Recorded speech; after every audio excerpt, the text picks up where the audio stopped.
para o terceiro período da pauta da tarde, o item 49, doutor Raide, a gente tem uma sustentação oral dele.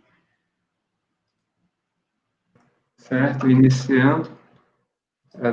Trata-se de depósito bancário, imposto de renda da pessoa física. Eu colaciono aqui o fato gerador, né? Diretamente do auto de infração.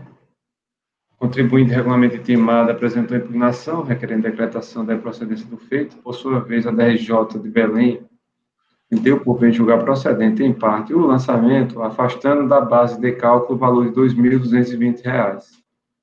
Regularmente intimado e conformado com a decisão recorrida, o autuado apresentou recurso voluntário, as folhas aqui mencionadas, procurando demonstrar sua improcedência, desenvolvida em síntese as seguintes razões.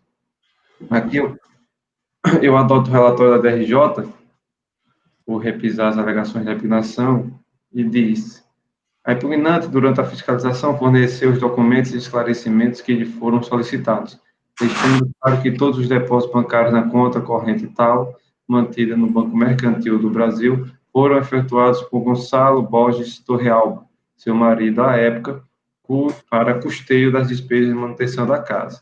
Salienta que o cônjuge da impugnante possuía patrimônio e recursos financeiros suficientes para ser o autor dos depósitos questionados. Apresenta uma tabela com descrição mensal dos depósitos vinculados à justificação da origem. Argumenta a impugnante que o fato de não constar nos recibos do depósito o nome do depositante, o cônjuge da impugnante, declara na forma expressa que os valores depositados eram de sua titularidade e que foram transferidos à impugnante para cobrir despesas correntes do casal. Também apresenta uma declaração do assessor do cônjuge da impugnante, afirmando ser pessoalmente responsável pelos depósitos.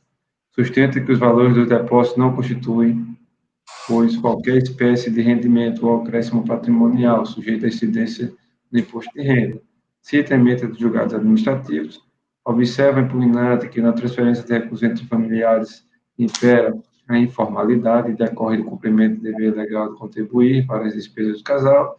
Assevera que os indícios em favor da contribuinte apresentados durante a ação fiscal deveriam ter sido objeto de investigação, já que o parágrafo 1º do artigo 845 do Decreto 3.000 estabelece, aqui colaciona, por fim, requer o conhecimento do provimento do seu recurso para desconsiderar a infração. Não houve apresentação de contrarrazões ao relatório. Vou colocar aqui o vídeo.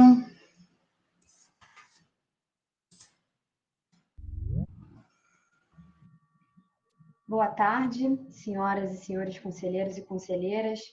O recurso voluntário que será julgado agora tem origem no auto de infração lavrado em 2008 contra a senhora Regina Cardoso Reis, referente ao exercício de 2003.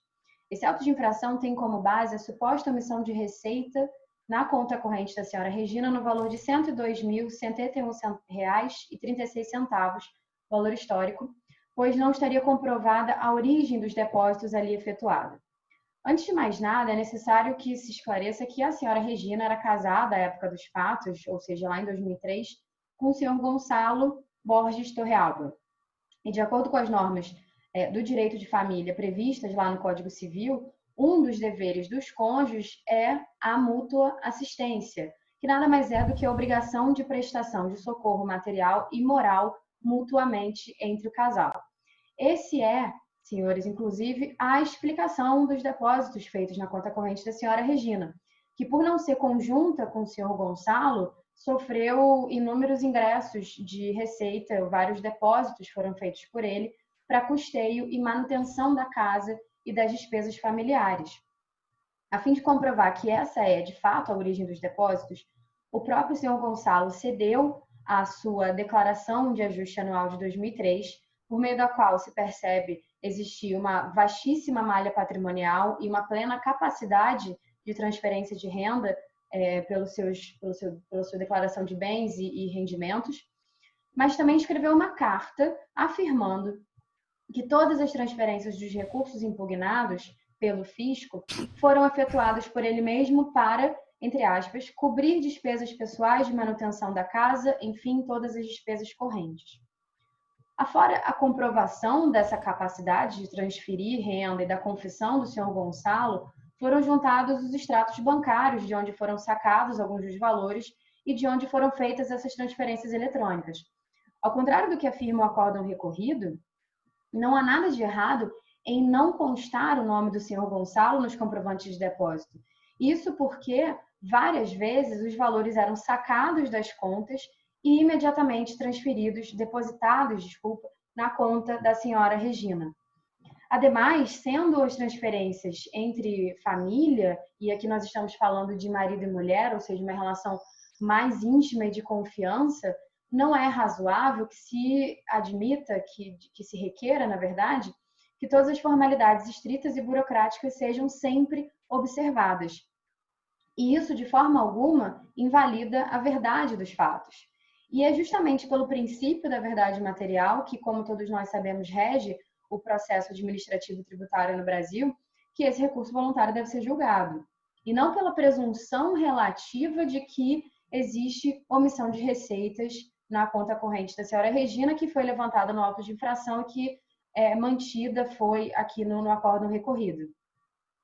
Isso porque a presunção relativa, quando infirmada por provas robustas e suficientes, ou pela documentação hábil e idônea nos termos do artigo 42 da Lei 9430 de 96, não se sustenta.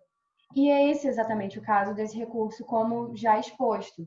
Existe uma explicação dos depósitos, o marido transferia para sua esposa o valor referente ao custeio da casa e despesas pessoais, existe comprovação da origem desses depósitos, dessas transferências, saía da conta das empresas que o marido controlava, que o senhor Gonçalo controlava, e ia no mesmo dia e exatamente no mesmo valor para a conta corrente da senhora Regina.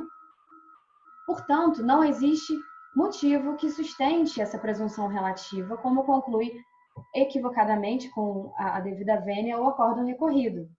O que deve ser levado em conta para o julgamento desse recurso voluntário é, dessa forma, o cruzamento das informações, dos extratos bancários, dos comprovantes de depósito, a fim de que se chegue à única possível conclusão de que não houve omissão de receita, né, pela senhora Regina, mas sim transferências de valores entre cônjuges, o que, de forma alguma, caracteriza fato gerador do imposto de renda.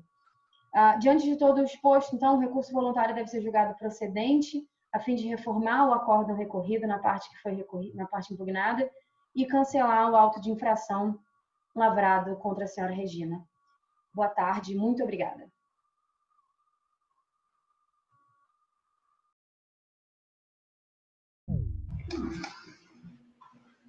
Ok, pode ler o voto, Raíssa.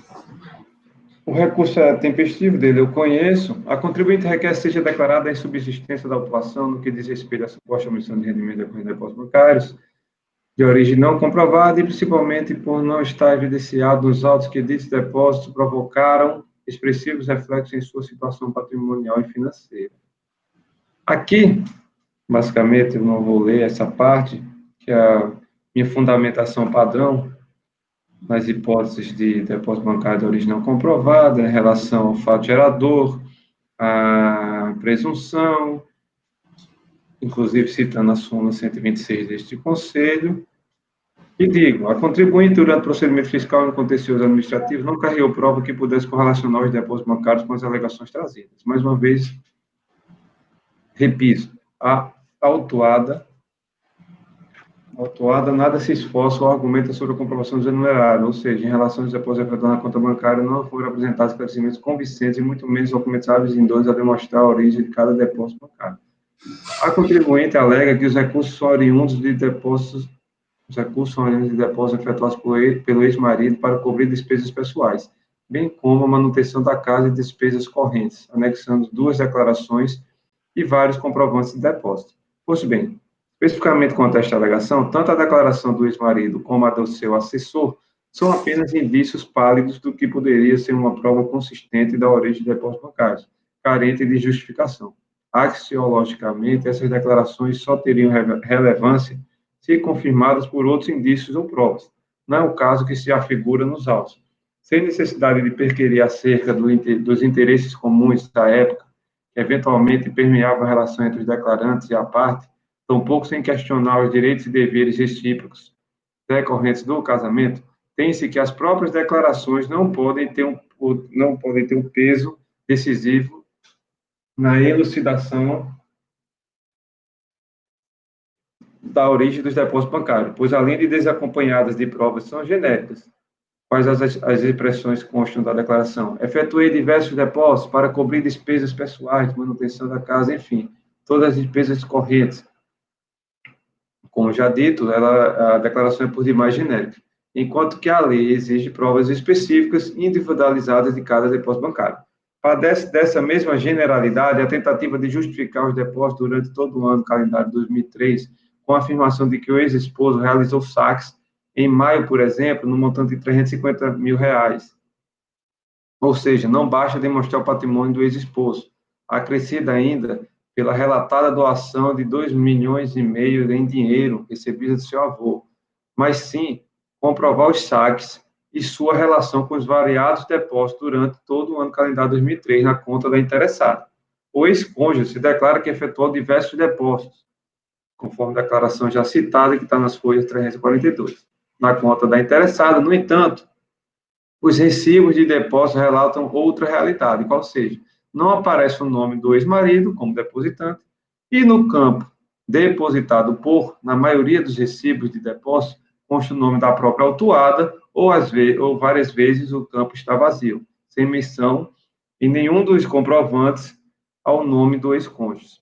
Ademais, os comprovantes de depósito, como o próprio nome revela, comprovam o próprio depósito, e não a origem desses depósitos. Não passa, no presente caso, nenhum indício tautológico. Confirma apenas que já se conhece que os depósitos foram feitos na conta da recorrente, sem mencionar o nome do ex-marido, como visto no parágrafo anterior. Continuando, os documentos que expressam as transferências bancárias também não comprovam a origem dos depósitos, posto que não é identificada a titularidade da conta de origem. Aqui colaciono os números. Repito que a mera alegação sem a juntada de documentação hábil e idônea não é capaz de comprovar a origem do depósito. Ou seja, o auditor solicita a comprovação específica a cada depósito, cabendo a contribuinte contrapor da mesma forma. Portanto, deve ser mantida a infração, por todo exposto, pode ser tido de conhecer do recurso voluntário no mérito legal e provimento. Cléberson. Acompanhe o relator. Pinheiro. Acompanhe. Acompanhe. Por unanimidade de votos, negar provimento. Esse foi o 49. Agora, vamos dar mais uma pro ladinho. E vamos lá pro 56, Cléberson.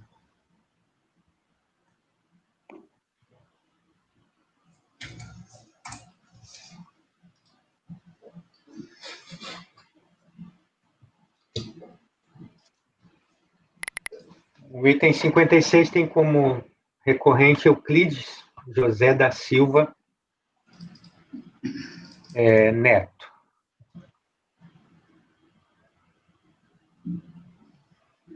Trata-se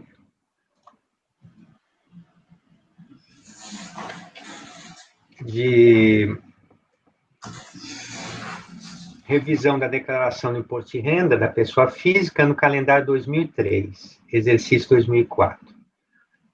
Na origem, nós temos omissão de rendimentos e compensação indevida do imposto.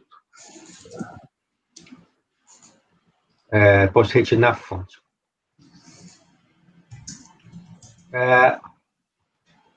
O lançamento foi considerado procedente pela Delegacia de Julgamento, e as alegações de recurso voluntário são as seguintes. O recorrente propôs ação trabalhista em face do Banco Bradesco, que tramitou na segunda vara trabalhista de Niterói, Rio de Janeiro,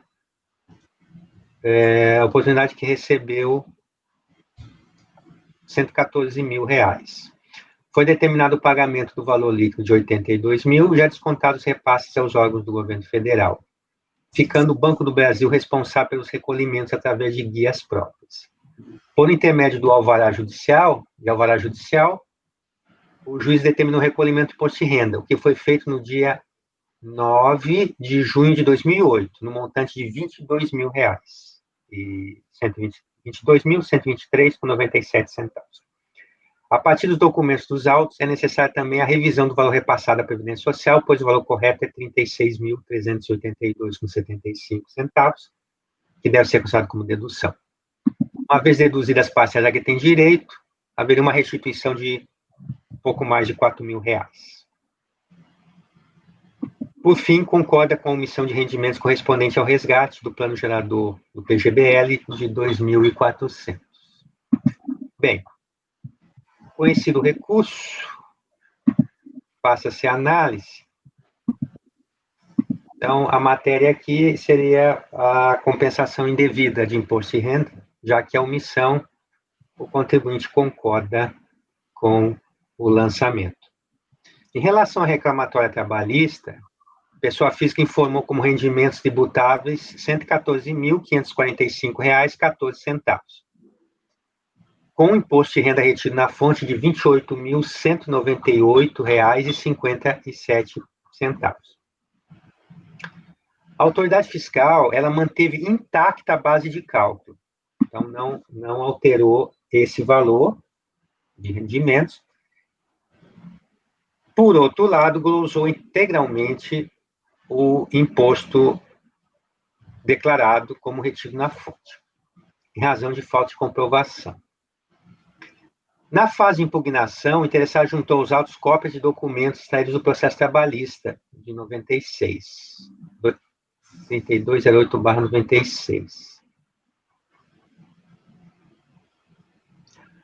Porém, conforme bem assinalou a decisão de primeira instância, não são hábeis para gerar convicção sobre o valor original do imposto de renda vinculado à ação trabalhista, haja vista a ausência de planilha, memória de cálculo ou alvará, entre outros, contendo o detalhamento do valor bruto devido ao reclamante e o imposto retido.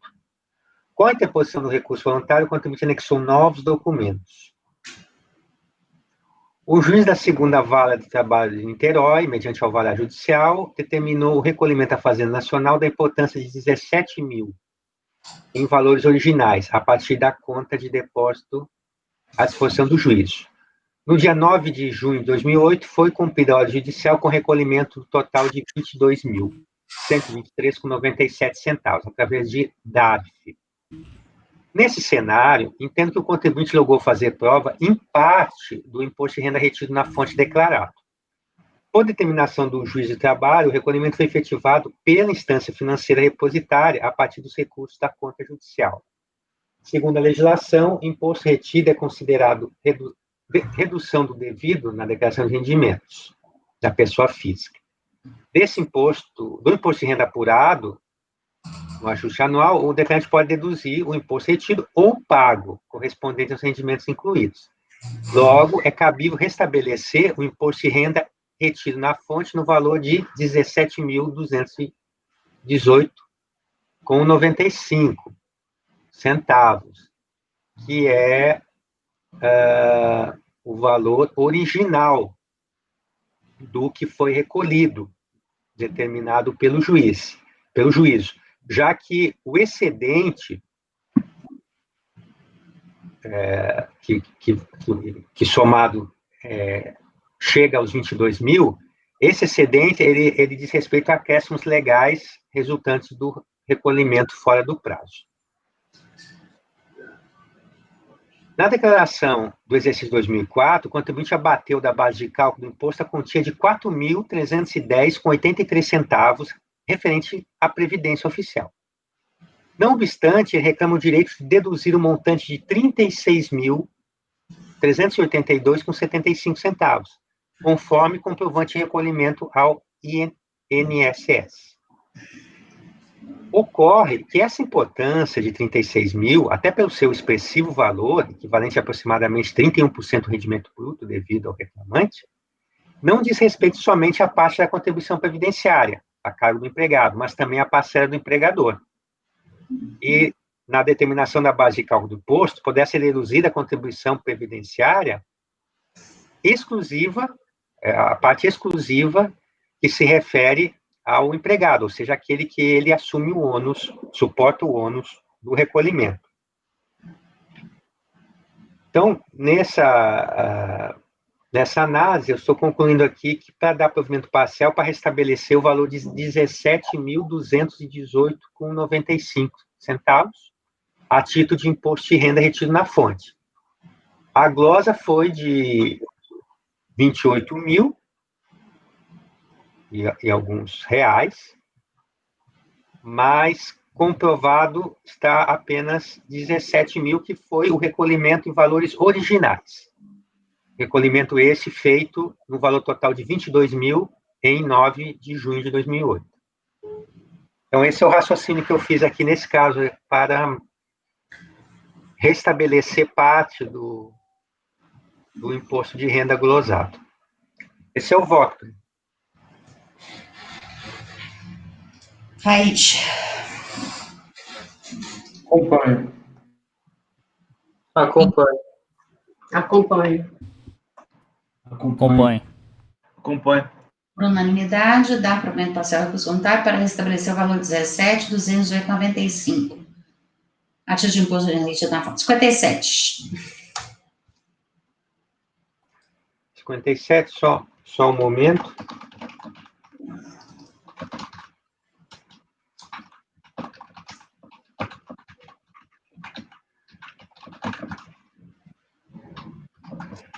O 57 tem como recorrente Franco.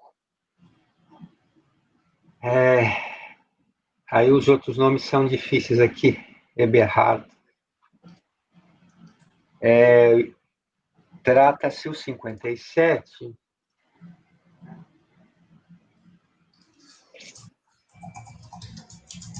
de uma autoinfração do ano calendário 2001, exercício 2002, em que também apurou dedução indevida de imposto de renda no valor de R$ 20.966,32. A decisão de impugnação foi considerada impugnação improcedente.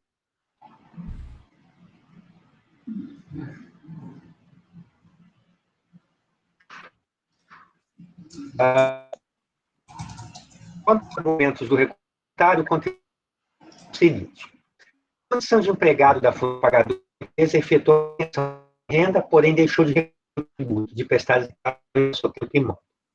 A fonte pagadora é o único sujeito passivo de pagamento de impostos na fonte. Na base de cálculo são incluídos valores não recebidos pelo contribuinte, além de saldo de salários, quanto ao regime de caixa aplicado à tributação física.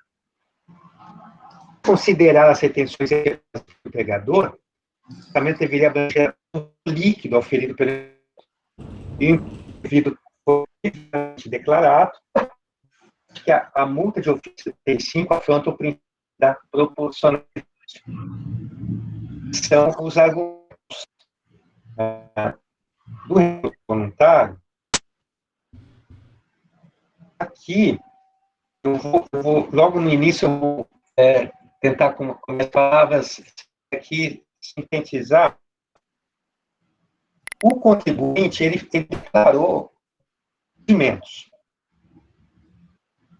tributáveis e declarou valores retidos pela fonte pagadora. A fiscalização, ela não encontrou esses valores retidos. Não teve pagamento, não tinha declaração, não tinha DIF, nada. Cleves, o sinal está falhando muito.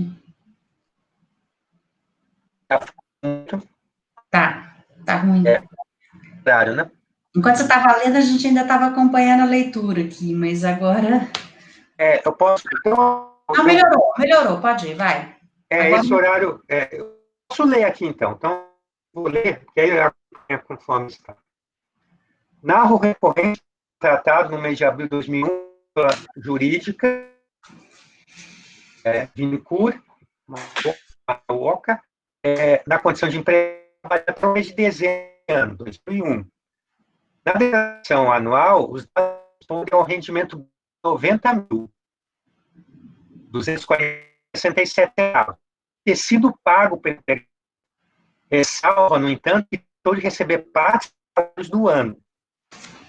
Em relação ao empregador, no qual os bens e direitos da sua ação tomou 27 como saldo de salário, referente aos 3 últimos meses de 2001. Os valores de salário recebidos no ano de calendário totaram 40.876,67, já descontado todos os encargos legais, fiscais, etc. Conforme está que ele apresenta, folhas 29 a 3 são os casos. Então, esses são os fatos. Eu passo a análise. O lançamento compõe exclusivamente a dose de imposto de renda fonte de R$ 20.166,32 centavos, pela falta de confirmação da atenção e recolhimento. É dizer que a autoridade fiscal não promoveu nenhuma alteração nos rendimentos tributários de 80.267 centavos declarados. Se o contribuinte possui comprovante de retenção emitido pela fonte pagadora, poderá compensar o imposto emitido na fonte, na ação anual. A comprovação do imposto de renda não faz apenas pelo ante, tira toda e qualquer prova documental da existência do fato, que diz a súmula 43. No passado, o contribuinte não produziu nenhuma prova documental, para demonstrar que sofreu retenção de renda na fonte. Os extratos bancários são hábeis para créditos, mas não que houve retenção. No recurso tributário, o contribuinte um quadro com mensal do salário de desconto de previdência e imposto de renda retido na fonte. Esse quadro, 68. Em breve avaliação, os dados da planilha chamam a atenção.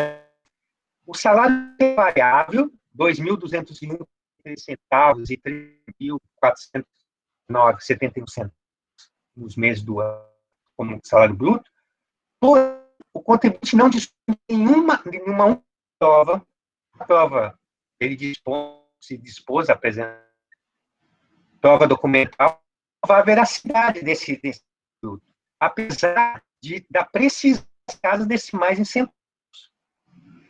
Uma vez, o montante confidencial quadro, 157,30 centavos. Salário, o que é sobre o critério do cálculo da parcela, do regramento diferenciado. A pessoa física incide sobre o rendimento, salvo que são permitidas pela lei.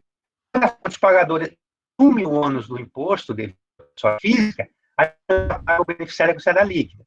Se pode, cabe o respectivo rendimento sobre o imposto de renda. É outro título do de trabalho assalariado, a renda tem na antecipação. Data prevista para a declaração de ajuda. Quando não há imposto de renda pela fonte pagadora, a responsabilidade é do cliente, e que deve submeter todos os valores. Inclusive, tem a súmula 12 sobre esse ponto. Aqui, tudo isso é para justificar que, aparentemente, informou como recebido o rendimento bruto e desconto. Só que não há prova que foi desconto. Então, ele pode muito bem ter recebido apenas o líquido. Esse líquido que é o rendimento da base. De qualquer maneira, a avaliação não deu o valor que ele informou como os rendimentos. Ele é simplesmente o lançamento refere a valor declarado a título de imposto. Explica o recorrente que, ao preencher a declaração, na base de cálculo que ele informou que não foi, novamente, não foi a utilização, ele diz que ele incluiu e não recebeu, que seriam os salários. Inclusive, ele faz saldo na ação de imposto de renda, bens de regime de caixa, rendimentos não recebidos pela pessoa física, feridos, o financeiro, uma necessidade econômica, não para a incidência. Então, ele está uma revisão, na verdade, na base que ele formou. Só que Desculpa, doutor Klebs, eu não sei se está falhando para os demais. parece que sim. Quê? Não sei se está falhando para os demais, porque a gravação não sei se vai ficar muito boa, sabe? Não, tá falhando, mas o que a gente está acompanhando o texto, né? Não, aqui sim, mas em termos da gravação, né? Na gravação vai ficar assim. Ele Não, cai. Acho que ele caiu. Tá ruim mesmo. Vocês querem que faça? A gente já tá no meio desse aí. O que é que a gente faz? Agora melhorou, parece. Inviável. Para mim não chega nada, doutor Kleber. Às vezes chega uma fala só picada. Dá para entrar no celular? Não, eu não sei. Tento de novo. Tá falhando muito, tá falhando muito, muito. O sinal aqui para mim então tá boa. Eu saio, então? É engraçado que tá como boa, mas a imagem tá congelando, o áudio tá picotando. Eu saio. Sai de novo.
Ele não tá conseguindo entrar.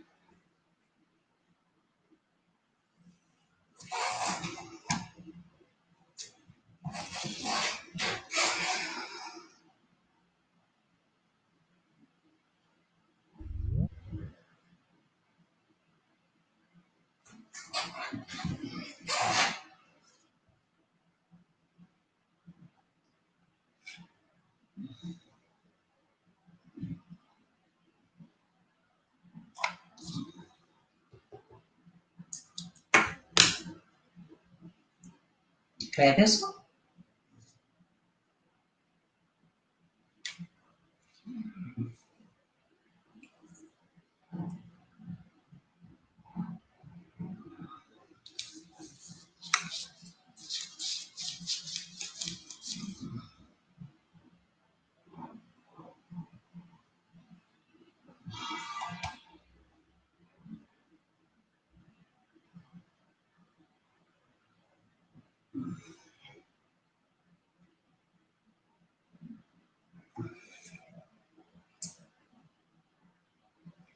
Sim, a internet dele tá muito ruim. Perdeu a conexão de novo.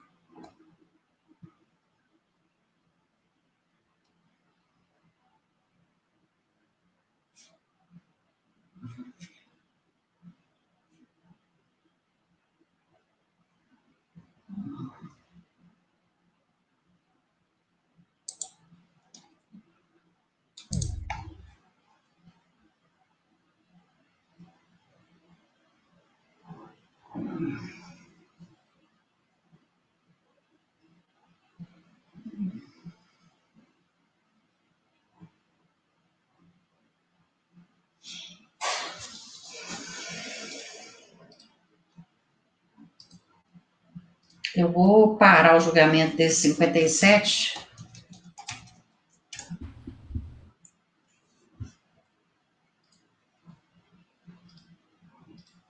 E vamos fazer outro para a gente aproveitar aí o tempinho. Ele voltando, a gente encerra. Ah, parece que ele voltou. Vamos ver se vai dar certo agora. Cleberson? Vocês estão me vendo? Melhorou, sensivelmente. Então, vamos lá. Eu não sei, eu estou tentando aqui no celular, né? Vamos ver. Tá? É no celular? Acho que é no celular. Pode terminar, se for Acho que o pessoal é combinado aqui, né? 18 horas acaba.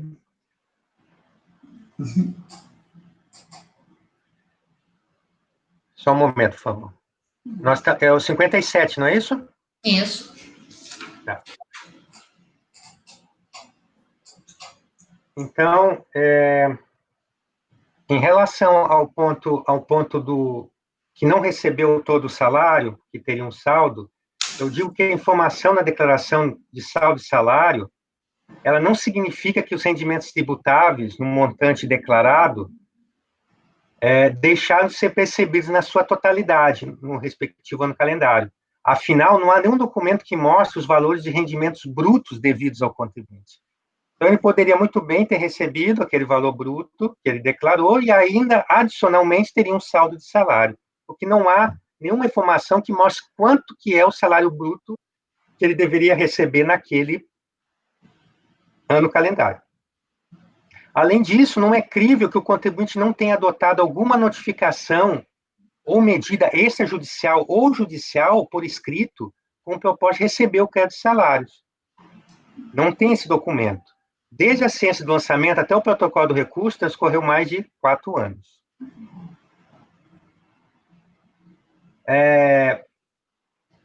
De todo modo, eu falo que qualquer erro de fato na declaração deve ser provado e até a notificação do lançamento, né? E ele pretende uma alteração posterior. Em suma, na falta de prova da retenção pela fonte pagadora, cabe manter a glosa do imposto de renda retido na fonte deduzido pela pessoa física. Por último, a questão da multa. E aí, talvez seja um tema controvertido. Eu até peço aí a opinião, especialmente, doutor Pinheiro, doutor Rodrigo, que talvez tenham alguma vivência, a doutora Miriam também, a vivência de julgamento, né? Doutor Rodrigo, vivência de fiscalização, sobre essa situação aqui que eu relato, tá? Na demonstração das alterações na declaração de ajuste anual, o imposto declarado pelo contribuinte é o mesmo apurado após a revisão da declaração pela fiscalização, ou seja, 18 mil, folhas 16. Realmente, as alterações efetuadas na declaração de rendimentos da pessoa física têm origem na constatação de infração à legislação tributária após a base de cálculo do tributo, mais especificamente devido à falta de comprovação da retenção declarada. Em rigor, o procedimento fiscal não resultou em exigência de imposto suplementar. Embora no auto de infração fale em imposto suplementar, na verdade não teríamos um imposto suplementar, resultado do contribuinte ter apurado a menor o valor, mas sim há um imposto que deixou de ser comprovado como pago para abater o imposto calculado, o imposto devido. O ilícito tributário diz respeito à extinção do crédito e não à apuração do imposto de renda devido pelo contribuinte. Não é demais recordar que a entrega da declaração pelo contribuinte que reconhece o débito corresponde à constituição do crédito. À vista disso, a situação, nesse caso, não se amolda às hipóteses de multa de ofício, que pressupõe o lançamento de ofício da totalidade ou da diferença do tributo. Artigo 44 da Lei 9.430. É verdade que a medida provisória 2158/35 de 2001, que é uma medida eterna, né? Não perdeu os efeitos, a vigência. Artigo 90, autorizava o lançamento de ofício das diferenças apuradas em declaração prestada pelo contribuinte quando decorrentes de compensação indevida ou não comprovada de imposto. Ocorre que a medida provisória 135, aqui, essa medida é de 2003, tá? Tem um erro aqui. Ela foi convertida na Lei 10.833. Ela alterou esse artigo 90 e disse que o lançamento de ofício seria realizado tão somente nos casos de conduta dolosa, na declaração apresentada pelo sujeito passivo, com aplicação de multa isolada, imposição de multa isolada. Em contrapartida, os débitos em atraso, não pagos nos prazos previstos na legislação tributária, são acrescidos de multa de mora.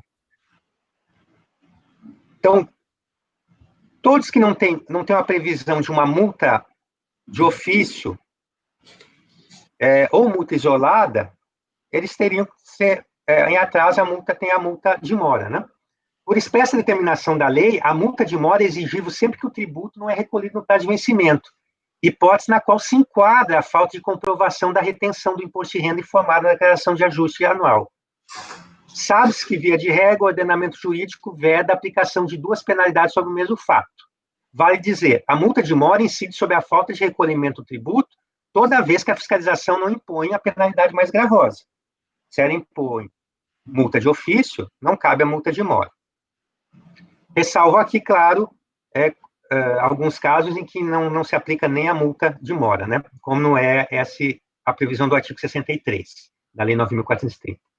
Em que pese tal raciocínio, é descabida a conversão da multa de ofício em multa de mora, em sede de julgamento de recurso voluntário, com redução a 20%. Embora não implique agravamento da exigência, significa inovação nos fundamentos do crédito tributário, exigir nota administrativa.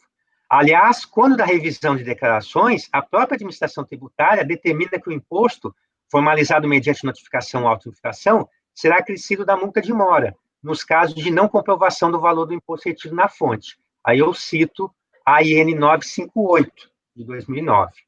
De outra forma, em sede de cobrança e execução do crédito tributário pela autoridade competente, incidirá de pleno direito multa de mora sobre o valor pago, a partir do momento em que o débito tornasse exigível, haja vista a decisão definitiva contrária ao sujeito passivo.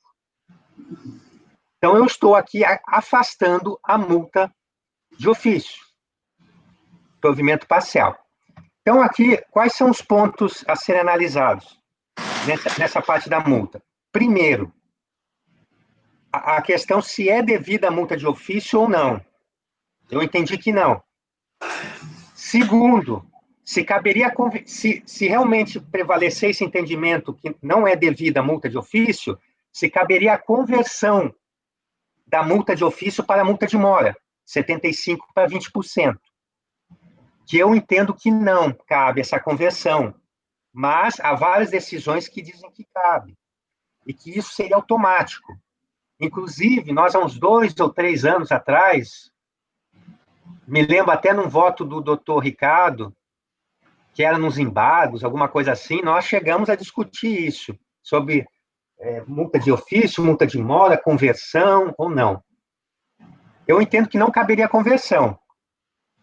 Mas no último parágrafo, eu digo o seguinte, não cabe a conversão, mas no momento que esse débito ele se tornar exigível, ele está em atraso. Estando em atraso, a multa de mora se aplica de pleno direito.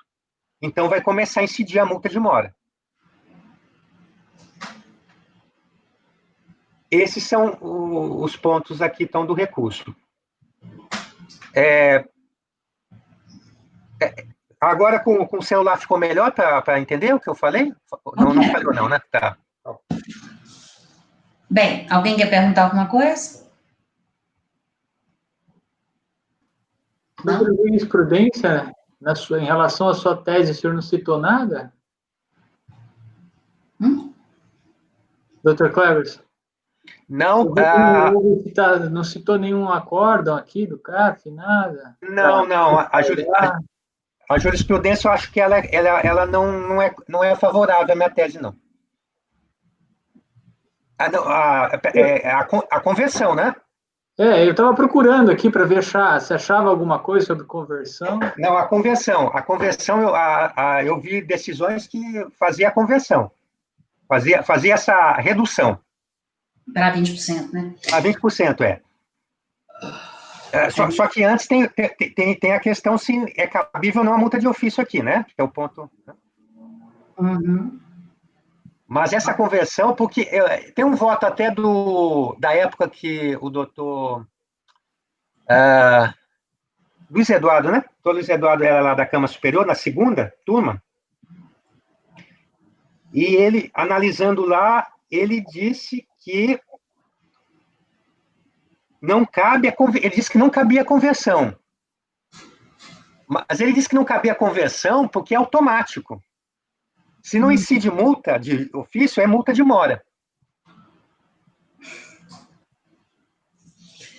Entendeu? Então, a conversão é automática. Assim, a incidência da multa de mora, ela é algo que decorre da lei, de pleno direito. Então, não tem multa, está em atraso,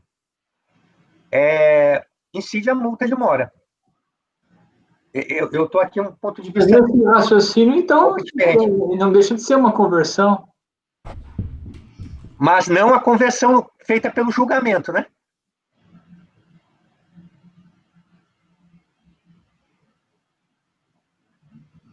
Isso, aí não poderia alterarmos o critério do lançamento, que seria trocar uma multa pela outra. Aí cairia a multa.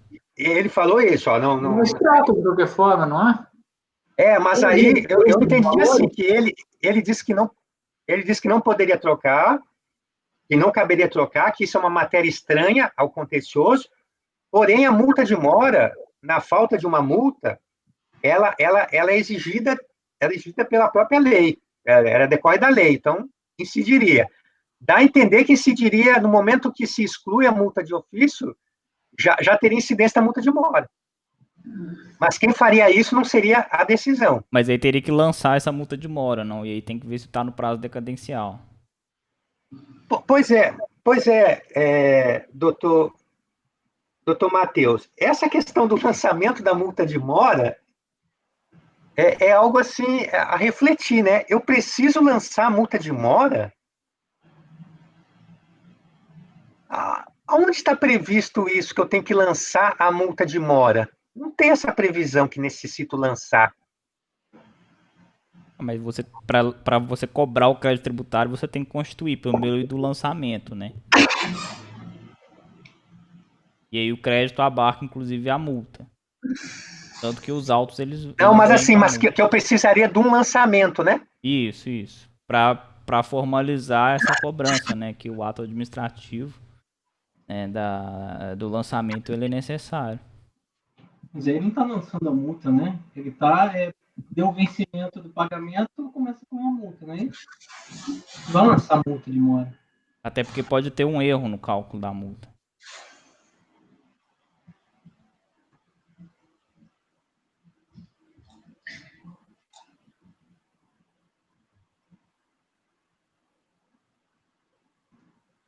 Doutor Cleber, só uma pergunta. Não. Como é que a fiscalização ia lançar isso aí sem multa de ofício? Ela ia lançar como lança hoje, com multa de mora. Não, mas ela não lança, né? Vence o prazo da confissão e começa a correr a multa de mora, não é isso? Não, mas então... Glosa a compensação do imposto retido. Perfeitamente, doutor Pinheiro, exatamente. Ele glosa o valor do imposto de renda, que não foi comprovado. Esse valor que ele glosou significa que aquele imposto que foi confessado, ele não foi pago. Então, aquele pagamento que ele tinha sido feito pelo contribuinte, aquele encontro de contras, aquela extinção, ela não se concretiza. Ele está desfazendo a extinção do crédito tributário. Então. Aí, essa diferença, ele lança como imposto em atraso, acompanhado de juros e multa. Mas ele lança como imposto de atraso ou ele faz a glosa da compensação? A glosa da compensação, ela resulta num imposto em atraso. Então, mas aí que nem acho que o senhor até me observou para mim, acho que teve um voto meu que eu coloquei, era uma glosa, eu coloquei o amparo legal do lançamento, né? Aí depois acabamos até debatendo, não, mas glosa não é bem um lançamento, né? Não se aplica aquele dispositivo que você tem de lançamento. Quer dizer, na glosa ele está tirando uma parte da extensão do crédito, mas não tem um lançamento, tem? Que já foi um autolançamento, não? Já foi um autolançamento. Eu tirei a parte da extinção, venceu o prazo, e aí passa até multa de mora. Não tem um lançamento da multa de mora. Eu estou falando isso porque eu não consigo, eu sempre via mais ou menos a multa de ofício, aí não sei agora. Eu sempre vi a multa de ofício como, entrou a fiscalização no meio, multa de ofício. Não teria Mas como... a multa de ofício, ela está relacionada com o imposto que deixou de ser declarado. Mas aí não teria o lançamento em si do imposto. Eu nunca vi, não saberia. Pois é verdade. Assim, refletindo aqui, o que a fiscalização faz na pessoa física, ela glosa, né? Ela glosa e isso compõe o imposto exigido lá da notificação. Veja já foi declarado, né? Mas não tem o orçamento do imposto, assim. Veja o que eu citei, o artigo da IN que eu citei no final do voto. Veja lá o que diz. Mas o seu raciocínio é de retroagir legislação mais benéfica, não é? Não. Não, tive essa impressão quando cita lá a medida provisória convertida. Onde é que tinha isso?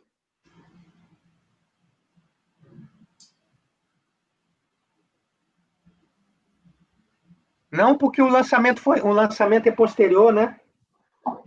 Não foi na vigência da medida provisória. O lançamento foi depois? Foi depois.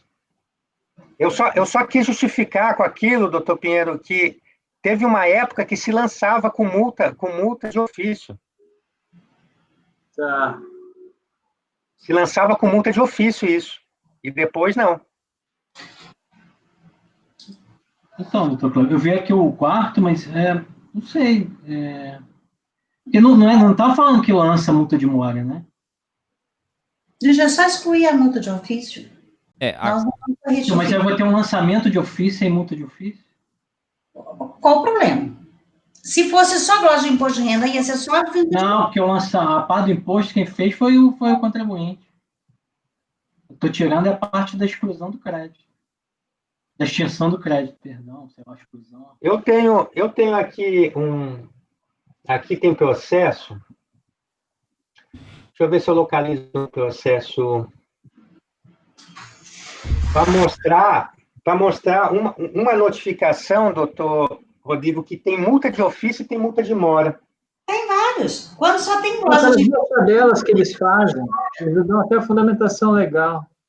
Então, se lembra, né, presidente, de casos, né? É assim, então tem a multa de ofício e a multa de mora. O imposto é ofício. Quando é glosa de imposto de renda retida na fonte, é mora. Isso, mas se recorde, se recorde que na notificação tem imposto suplementar que tem multa de ofício, que é um código de recolhimento. Isso. E o outro imposto, que é a glosa, que tem o juros de mora e multa de mora, ele é um outro código de imposto. Sim. São dois códigos, né? Vários, já fiz. Isso. Assim, eu só tenho a discordância desse penúltimo parágrafo, doutor Klebs, que eu acho que ele seria aplicável se estivesse aqui dentro do prazo decadencial, né? Mas aí teria que ter novo lançamento. Sim, teria que ter um novo lançamento dentro do prazo decadencial, né? E aí contado aqui da decisão definitiva, né? Mas o termo, o último parágrafo, eu quero dizer que o termo inicial, doutor Matheus, o termo inicial da multa é quando se torna exigível. É daqui para frente. Ele Eu não não, está eu não volto para o passado.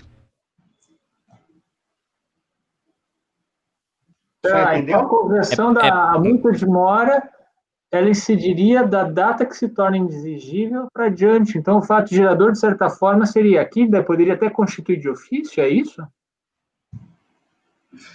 Eu tenho um débito que quando se mantido esse débito, passado aqui a cientificado a decisão, Eu estou em julgado. transitor julgado administrativo, ele tem um débito. Esse débito, se não tiver pago, Ele tem 30 dias para pagar. Se ele ele vai não estar em atraso. Ele vai estar em atraso. e é Estando contado em a partir atraso, dali. como? É contados a partir depois deste dos 30 momento. dias. Isso, dos 30 dias. Não vai ter uma multa. É porque assim, vai atingir o máximo se ele não pagar, provavelmente. Mas Isso. é uma situação nova. Não é aquela multa de mora lá atrás que não foi lançada. Não, não é aquela multa atrás. É a multa que a lei diz que quando o débito está em atraso, tem multa, demora. Isso. Ah, entendi. Compreendi melhor aqui. Por isso que eu falo a partir de quando ele tornar exigível. Isso. Mas se ele estiver dentro do prazo, aí não teria a multa. Se ele pagar logo, ele pode pagar, ele não teria multa, porque não tem nada lançado.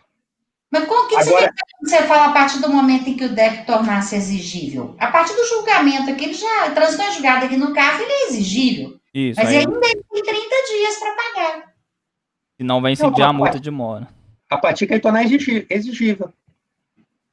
Não entendi. Então, o que é ele tornar exigível? É porque por que eu enquanto tá posso exigir, suspensa a eu elegibilidade. posso exigir o débito. Cobrar o débito dele. Você está chamando de tornar exigível e encaminhar para a PGFN para executar? Não. Não vamos confundir cobrança exigível com sinônimo de cobrança judicial. Não é isso que eu estou dizendo, exigível. Mas na hora que ele transitar aqui no CARF em julgado, aí ele é exigível. E ainda assim o contribuinte tem 30 dias para pagar. Ele já é exigível. Se é exigível, se o débito não paga, ele está em atraso. Sim, mas você está falando que a multa de mora vai incidir a partir do momento que o débito tornar-se exigível. Com o trânsito em julgado no CARF, tem 30 dias para ele pagar. Mas o crédito já é exigível. Só depois desses 30 dias é que começaria a incidir a multa de mora. Não, mas porque a regra da multa, qual é a regra da multa de mora? É isso, sem pagar no prazo não tem multa. Após 30 dias, nós já discutimos esse negócio de 30 dias aqui várias vezes. Mas esse 30 dias é porque ele tem 30 dias para pagar administrativamente. Sim, a cobrança amigável. Mas o débito está exigível. Já é exigível, mas ainda Então, não tem a multa de mora. Durante esses 30 dias de cobrança amigável, não tem a multa de mora ainda. Mas o crédito tributário já é exigível. Eu entendi. Talvez na redação aqui colocar vírgula, observado o prazo de 30 dias previsto na lei tal. De cobrança amigável. Não, ele não tem a multa de mora porque a lei não pede a multa, né? Não estabelece a multa nesse mês, não é? Nos 30 dias. Mas ele já é exigível. São duas normas, na verdade. Uma que ele, embora seja exigível, existe o prazo de 30 dias para que ele possa pagar sem a multa, né? Mas aonde que diz que tem que pagar sem multa? Aonde que diz que tem que pagar sem multa? Eu não lembro qual que é a lei. Eu acho que é 9.430, não? Não confunda, os 30 dias de uma cobrança amigável com o fato de o débito não estar exigível. Na cobrança amigável ele está exigível. Sim, por isso que eu acho que a sua frase está errada.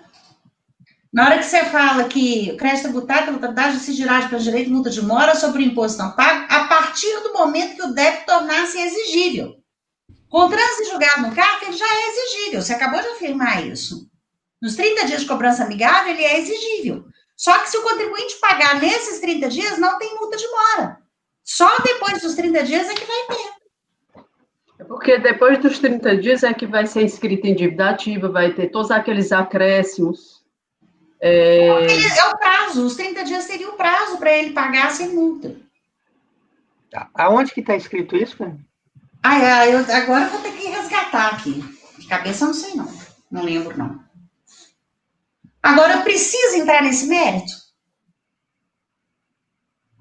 Nós vamos só excluir a multa de ofício. Precisa entrar nisso? Isso é questão de execução lá, de cobrança. É para deixar claro o que está sendo decidido aqui, né? Que nós estamos excluindo a multa de ofício. Porque A multa não está estabelecida. Muitos dos embargos eles foram feitos exatamente porque não se pronunciou sobre a conversão. Eu estou me pronunciando. Não, você vai falar que não cabendo a conversão é multa de mora por falta de previsão, porque o lançamento não previu, não tem fundamentação legal. Ponto. Para que vai entrar no que vai acontecer depois? Você vai falar que não vai excluir a multa de ofício e fala que não cabe a conversão em multa de mora. Por passado. Não é isso? Para que vai entrar na questão da multa de mora que vai aparecer depois? É para também deixar claro que caberia a incidência da multa posterior se ele não regularizasse.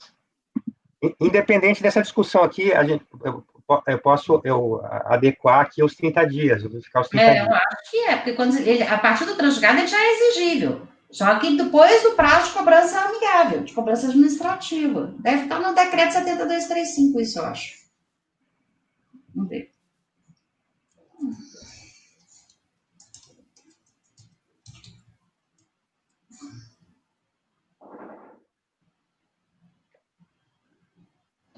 Mas se o lançamento caísse todo, ele ia para cobrança, aquele imposto pago, é isso? Aquele que não era pago, ia para multa de mora automático?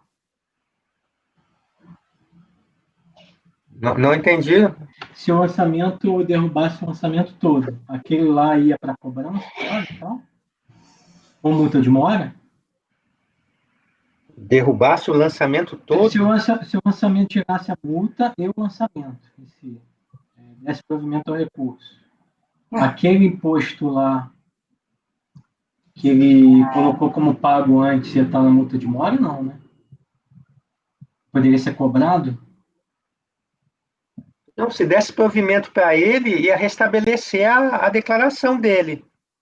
Eu acho que é a partir da cobrança executiva, que fala no decreto 7235, artigo 21, no parágrafo 3º, ele fala esgotado o prazo de cobrança amigável, sem que tenha sido pago, o preparador declarará ao passivo devedor remissa e encaminhará o processo à autoridade. Não, mas aqui no caso não apresentação de publicação. Eu achei assim, mas é nos casos em que o débito ele está suspenso por medida liminar e mandado de segurança, né, outras espécies de ação judicial, artigo 63 da Lei 9.430. Não me parece muito bem a situação dos autos. Não é aqui uma ação judicial que ele teve uma liminar, a liminar caiu, ele tem 30 dias para recolher. Né? Não estou encontrando para essa hipótese aqui que nós estamos diante. Aí seria do vencimento. Né? Eu acho que não precisa entrar nesse mérito. Eu acho que só falar que vai excluir a multa de ofício e que não cabe, até o presente momento, a cobrança de multa de mora, porque não tem fundamentação legal. Eu entendi, assim, essa preocupação, presidente. O meu objetivo aí era de esgotar realmente a questão e afirmar que o meu posicionamento seria que é devida a multa de mora a partir agora de um determinado momento, né? Não vai ficar sem multa se ele não regularizar. Entendi. Seria a partir do vencimento aqui dessa obrigação. É prazo de cobrança administrativa. Eu só preciso realmente... Um fundamento legal. Só um fundamento, porque eu já ouvi alguma coisa sobre isso, mas agora não estou associando assim para ter esse fundamento. O senhor mencionou, não citava fundamento? Não, mas essa decisão, desse jeito que está aqui, eu não encontrei nenhuma igual, doutor Pinha.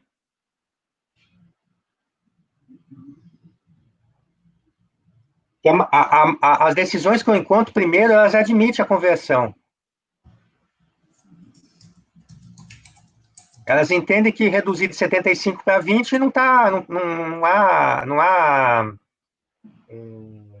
agravou, né? não há agravamento, exatamente, não há agravamento da exigência.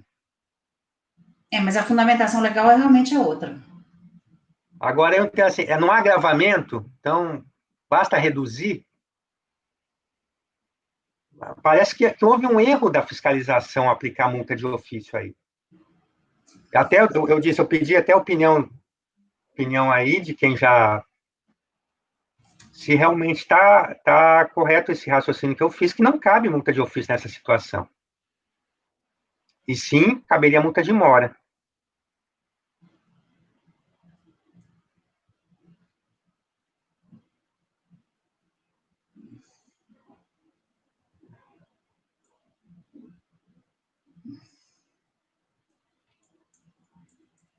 Mas eu acho que não precisa entrar nisso, não. Deixa a consequência natural acontecer.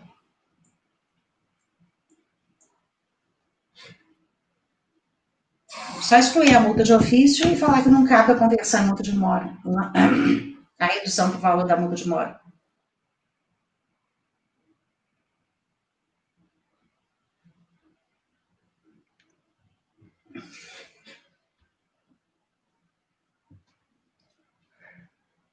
Todos entendem desse modo?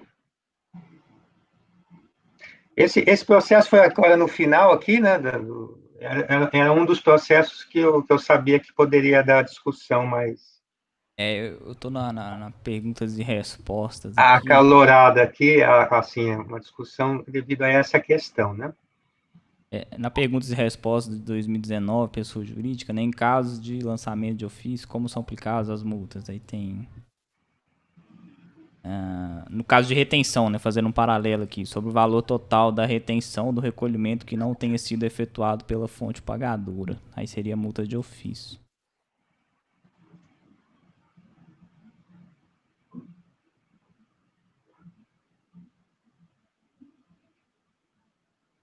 Sim, mas é uma outra situação, né, doutor? É uma outra situação. Porque aqui estão falando que o contribuinte declarou, eu devo tanto. Sim, você deve tanto. E agora, como você extinguiu, como você vai regularizar esse valor? Aí ele regularizou dizendo, não, eu já tive retenção de tanto. Aí essa retenção se confirma.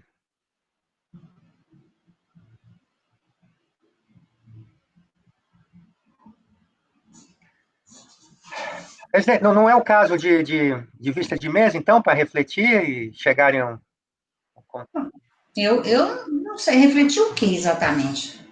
Não, se vai acompanhar o meu voto, ou todos vão sugerir, então, que eu retire o último parágrafo? Não, Eu você ia não trazer a fundamentação legal para esse último parágrafo, para o senhor manter esta lógica? Porque é um posicionamento, né? É um posicionamento, digo, você tem que superar, nós temos que superar o primeiro ponto, que é se cabe ofício ou não, a multa de ofício. Uma vez acolhido, não cabe multa de ofício. Aí tem a questão da conversão, né? Converter ou não. Se converter, já fica prejudicado o ponto seguinte, é nessa ordem, né? O primeiro, se prejudica o segundo prejudica o terceiro. Se converter, prejudica o terceiro. Se não converter, como é o caso, aí teria o terceiro. Aí o terceiro tem o posicionamento da presidente, o terceiro diz, não, eu acompanho o primeiro, o segundo, mas o terceiro é desnecessário.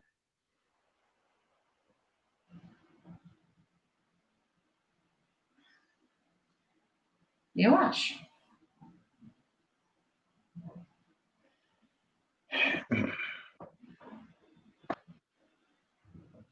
Mas o problema é a fundamentação legal para isso aí que você escreveu nesse parágrafo. Sim, eu deveria refletir, talvez, aqui, mas assim, uns 30 dias, né? Olha aqui, tem problemas no favorecimento da medida liminar tem uma persistente multa de Os 30 mora. dias eu não achei na lei, né? Até 30 dias após a data de publicação, como se dá. Essa questão É para débitos com exigibilidade suspensa. Está na 9430, no artigo 63, 63. parágrafo 63, Isso. parágrafo 2º. Não Aí é o depois, caso. mas eu sei que não, mas é a lógica, né? Eu acho que aqui não teria esses 30 dias, mas teria sim o vencimento, né? Favorecida com medida liminar, interrompe esse incidente de multa de mora. Até 30 dias após a publicação da decisão considerada devido. Então, aí que está os 30 dias que a gente está raciocinando. É isso. Mas não é esse o caso. Não é. Eu acho que aqui seria o vencimento. Aí depende aí de quanto que cai o vencimento. Fora isso, aí teria a multa de mora. Eu acho que não dá para gente defender isso aí, não, viu? Não dá não. Não existe previsão legal. Eu acho que não. Acho que ia tirar esses parágrafos. Só excluir a multa de ofício e falar que não cabe converter em multa de mora. Para mim é só isso. Mas o parágrafo aqui, ele fica congruente, porque aí tornar-se exigível, né? Então...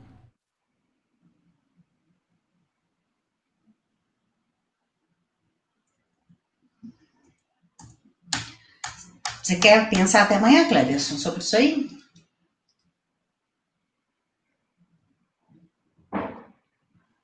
Então, porque o raciocínio, a multa de mora, para mim, ela vai poder incidir, sim, porque o débito está em atraso. Mas o débito está em atraso. Mas eu não estou vendo previsão legal para essa incidência aí que você está falando, não. Ó, eu queria só... Ela poderia incidir desde a origem se tivesse fundamentação legal. Como não tem, vamos pensar aqui, então tá, não cabe para o passado. E daqui para frente cabe? Isso, esse é o voto do Dr. Klebs. Se passar o vencimento aqui e ele não pagar, aí vai exigir a multa de mora naqueles termos, né? Até limitado 20%. Isso, o meu voto é a incidência para o futuro. Eu sei, entendi. Mas onde é que está essa previsão? Que cabe essa incidência para o futuro? Aí é a previsão da própria multa de mora. É o artigo 61, Não precisa estar. Porque é a partir do vencimento, né? Fala a partir do vencimento, não pagou, aí incide a multa de mora. Isso. O senhor quer dizer, então, doutor Matheus, o senhor concorda com essa ideia, mas o senhor não concorda, o senhor tem restrição com o termo, né? A partir do vencimento e não da exigência. Talvez colocar nos termos do artigo 61, né, da Lei 9.430. Nos artigos 61, após o prazo de cobrança administrativa, não é isso? A multa será calculada a partir do primeiro dia subsequente ao do vencimento do prazo previsto para o pagamento do tributo ou a contribuição, ou seja, nos termos do artigo 61. Mas não vai dar a entender, por acaso, não vão alguém pensar que é lá do passado? Aí talvez teria que amarrar, mas assim, a previsão continua sendo do artigo 61, talvez apenas esclarecer. A fundamentação legal é do 61, exatamente.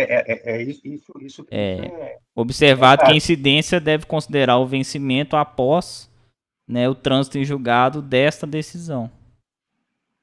Então é após o trânsito em julgado, na partir do momento que ele se torna exigível, não porque esperar os 30 dias, não. É porque o vencimento aqui, na verdade, não é um vencimento comum, né? É o vencimento após o trânsito em julgado, que acaba acontecendo o vencimento. Pois é, a partir da exigibilidade. Só torna exigível, por enquanto ele está suspenso, a exigibilidade. A partir do trânsito em julgado administrativo, ele se torna exigível. Então, ali começa a contar 0,33% por dia. A partir do primeiro dia subsequente ao vencimento, né, ao trânsito julgado. Trânsito julgado, hoje. Amanhã ele pode pagar. Se ele não pagar amanhã, começa a contar a multa. Eu nunca vi isso, não.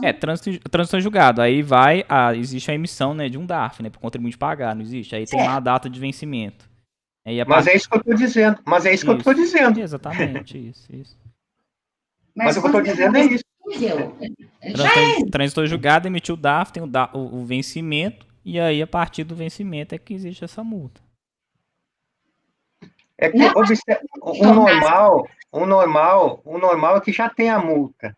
Então a multa continua fluindo, né? A multa já foi aplicada. Não flui mais. Tem juros sobre multa, né? Mas o normal é isso. Só que agora nós temos um cara que não tem multa. Eu acho que igual o Matheus falou, então, colocar aqui na fase de execução, nos termos do artigo 61. Isso. Eu não quis colocar assim porque ele não é unívoco Não, essa situação. talvez é Não só entendi. esclarecer, doutor Kleber, porque assim, observado que não há incidência da multa de mora antes do trânsito em julgado dessa decisão, nos termos do voto. Mas aí, então, é só dizer, após o trânsito julgado, a incidência. Acho que fica redundante, mas acaba ficando mais claro, não? Não, então, mas se eu disser, então, se eu disser, nesse raciocínio, então, se eu disser, de outra forma, em sede de cobrança e execução do crédito pela autoridade competente, incidirá de pleno direito, quando eu falo pleno direito, é o artigo 61, multa de mora sobre o imposto não pago. A partir de quando? A partir do momento que o débito tornar-se exigível. Não é isso. Não é a partir do que tornar exigível. É a partir de quando? A partir do momento que o débito tornar-se exigido após o trânsito em julgado dessa decisão.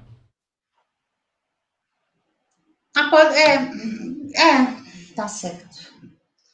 Então, não tem nada a ver com os 30 dias de cobrança amigável. Então, na hora que ele for lá pagar, se ele for no 15º dia, ele já vai pagar a multa. Vai multiplicar 15 por 0,33, é isso?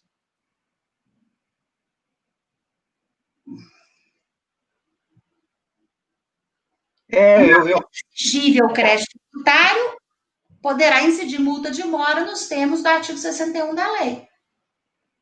A partir da exigibilidade, aí tudo bem. A partir do momento que o débito tornar-se exigido, observado o trânsito em julgado desta decisão, haja vista a decisão definitiva contrária ao sujeito passivo no contencioso administrativo fiscal, considerando os termos do presente voto, que entendeu que não haveria incidência, considerando que não houve o lançamento da multa de mora. Aí eu já me esqueci o que começou. Ela passa a ser cabível a partir do trânsito julgado dessa decisão. Isso. Não, acho que assim, depois que a gente discutiu aqui tá claro, mas talvez só, não sei se valeria a pena esclarecer a redação para não ter essa dúvida lá. A partir do trânsito em julgado.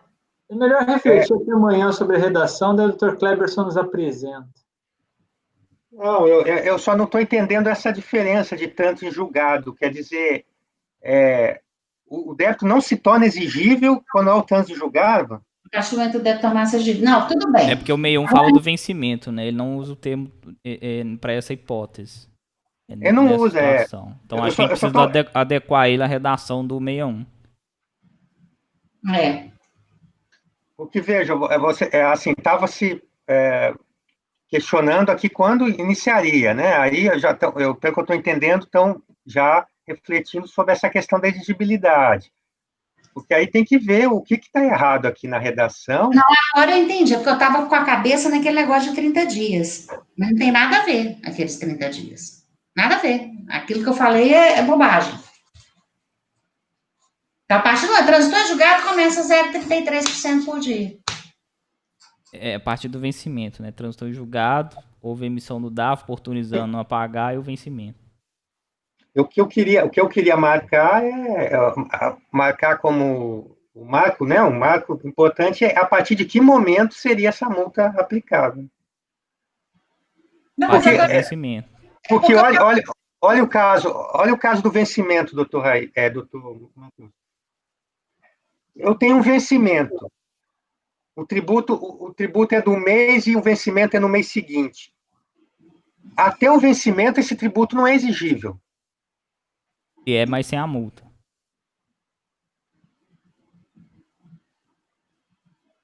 Ele é sem a multa? Sim, não, ele não é exigível, não tem juros, não tem multa. A gente não está tratando aqui de um contencioso, né? Não, pensa uma situação normal de pagamento. Ele não tem juros nem multa. A partir do vencimento, se eu não paguei no vencimento, ele está exigível. Então, a ideia de vencimento está associada com exigibilidade. No caso concreto, já venceu. Se já venceu a partir do primeiro dia que se tornar exigível, já está correndo a multa. É isso? Eu pensei assim, doutor Pinho. Já venceu. Eu pensei, se o débito já venceu e não pagou, no primeiro dia ele está em atraso, o contribuinte está inadimplente. Cabe multa de mora. Eu fiz esse raciocínio. 71 caput continua incidindo. Continua incidindo. Por isso que eu falei, incidirá de pleno direito. Mas pela redação do 61 aqui, eu considero que o vencimento ele é diferente da exigibilidade, né? A pergunta é, durante o prazo de cobrança amigável, a DRF cobra multa de mora? Ela cobra porque já lançou, está até constituído. Tá continuando, né? Esse caso aqui é atípico. É porque a multa de mora vai até 20%, então ela paralisa, né? Não, mas agora eu entendi, eu concordei com a senhora. É porque eu estava pensando nos 30 dias de cobrança amigável, mas eu já... É bobagem. Tudo bem, já concordei. Talvez só acrescentar nos termos, acho que 61 da 9430. É porque o 61 fala em vencimento. É esse o problema da nossa reflexão aqui. O vencimento seria coincidente com a exigibilidade, exigível e venceu? Sim, ué. Vence no momento, ele torna exigível no momento que vence. Ou precisa da fiscalização, né? Fazer essa cobrança e aí passou o vencimento e exige a multa de mora.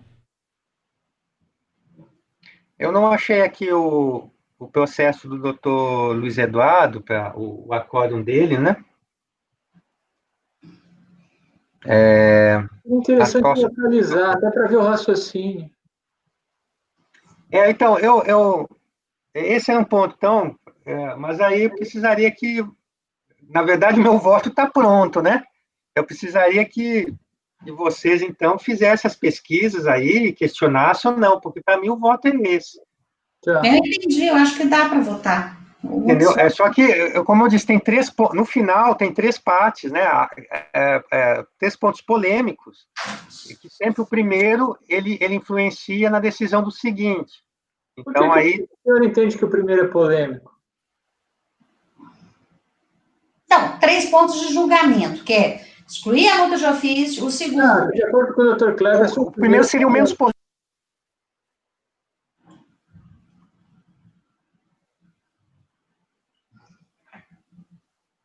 Ficou sem áudio, não ouvi.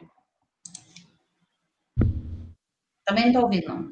Eu entendi que ele está falando dos 3 pontos são excluir a multa de ofício, determinar que não cabe o lançamento de redução para 20%, e, por fim, que a multa de mora é cabível a partir da exigibilidade.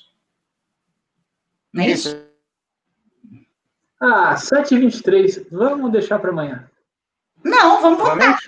Eu quero vista. Meu Deus. Tá, mas não gasto nem 2 minutos para votar ele amanhã, combinado? E o Dr. Cleverson congelou. Vamos encerrar. Fica para amanhã de manhã o voto dele, tá? Já parei a gravação, então tá bom. Boa noite, amanhã às 8h30.